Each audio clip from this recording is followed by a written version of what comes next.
एक गुरु का काम है अपने शिष्य को पार लगाना। एक गुरु का काम है अपने शिष्य को मंजिल तक पहुंचाना।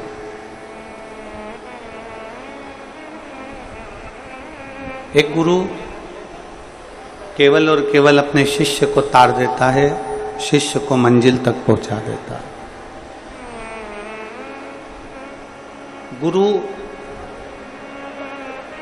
केवल शिष्य को मंजिल तक भेजता है, केवल शिष्य।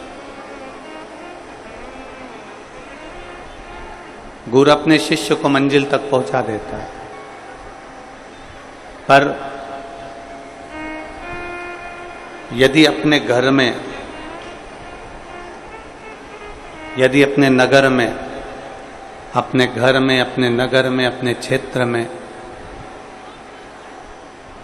मान लो कोई शंकर का भक्त, कोई शिव को जल चढ़ाने वाला, कोई शिव का गुणगान करने वाला, कोई शंकर का भजन करने वाला, कोई शिव स्मरण करने वाला, कोई शंकर भगवान की विरल भक्ति को जानने वाला यदि पैदा हो जाता है हमारे घर में, कोई शंकर का गुणगान करने वाला, शिव स्मरण करने वाला, शंकर को एक लोटा जल चढ़ाने वाला, शिव भक्ति में डूबने वाला यदि जन्म ले लेता है, गुरु केवल शिष्य को पार लगाता है, पर हमारे घर में अगर एक शिव भक्त जन्म ले लेता है तो वह हमारे कई कुलों को पार लगा देता है, कई पीढ़ी को पार लगा देता है। एक पीढ़ी नहीं, ना जाने कितनी कितनी पीढ़ियां, ना जाने कितना कितना कुल हमारा पार उतर जाता है। कितनी पीढ़ियां पार उतर जाती हैं। हमने पहले भी कहा है कि उज्जैन में ऋण मुक्तेश्वर मंदिर पर पत्थर से अंकित है कि शिव महापुराण की कथा सुनने वाला एक पीढ़ी पार नहीं होती। हमने कई बार कथाओं में कहा कि उसकी 71 पीढ़ी पार उतर जाती है। एक पीढ़ी से तो मतलब ही नहीं रखा।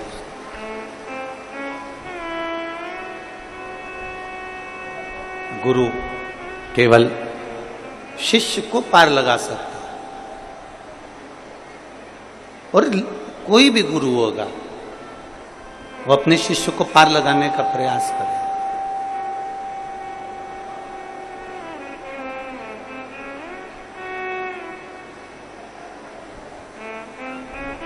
एक गुरु अपने शिष्य को पार लगा देता है, पर घर में, परिवार में, कुल में, कुटुंब में कोई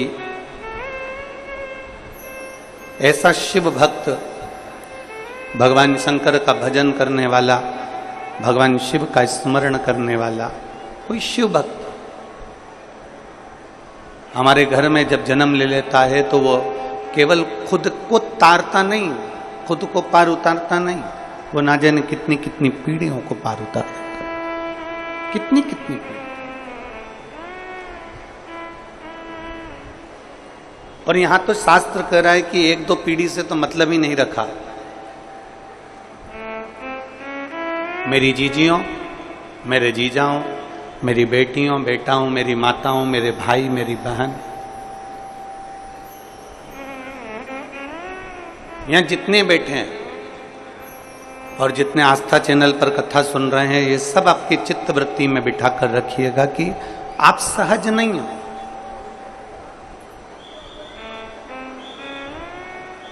आप सहज नहीं हो।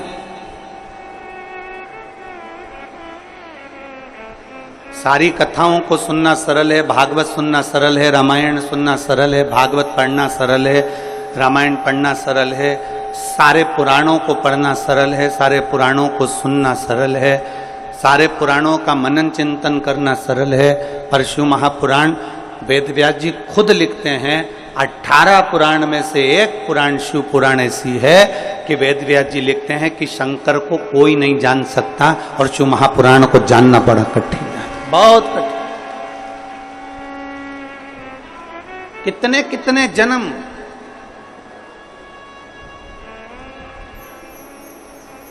कितने कितने जन्म,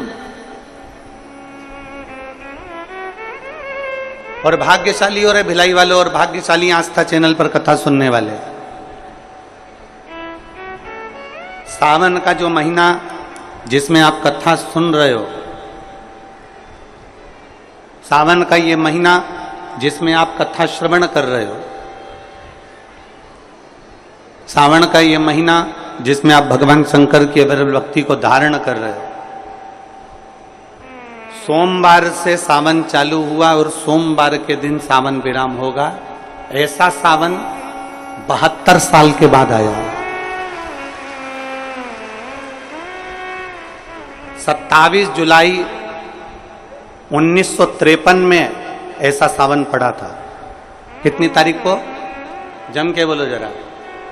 27 जुलाई 1953 में ऐसा सावन पड़ा था, जो सावन सोमवार से चालू हुआ था और सावन सोमवार के दिन विराम हुआ था। 72 साल के बाद ऐसा सावन आया है जिसका योग आज है।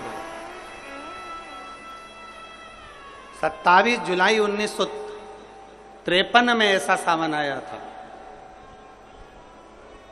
अब जरा किस्मत देखिए, आपका भाग्य देखिए रे छत्तीसगढ़ वालों, नजर उतरवा लेना आप कि 72 साल बाद ऐसा सावन आया जो सोमवार से चालू हुआ, सोमवार को विराम हो रहा है। 27 जुलाई 1953 में ऐसा सावन आया था और उसके बाद आज ये सावन 22 तारीख से चालू हुआ और 19 तारीख को विराम होगा, और उसमें भी सोमवार से चालू हुआ और सोमवार को विराम हो रहा है। ये शिव भक्ति है, ये अविरल भक्ति, ये भगवान शंकर की अविरल भक्ति है। आप और हमको प्राप्त हुई है, हमें मिली। और तेरी कृपा बिना ना हिले एक भी अणु, लेते हैं श्वास तेरी कृपा से तनु तनु। बखान क्या करूं मैं राखों के ढेर का, चपटी बहुत में खजाना कुबेर का। हे गंगाधार मुक्तिवार ओंकार तू, भोले ओंकार तू। आयो शरण तेरा शंभु तार तार तू। कहते हैं सोमवार से प्रारंभ होने वाला सावन और सोमवार के दिन विराम होने वाला सावन हमारे मनवांछित फल की प्राप्ति कराता है। मनवांछित फल। इसी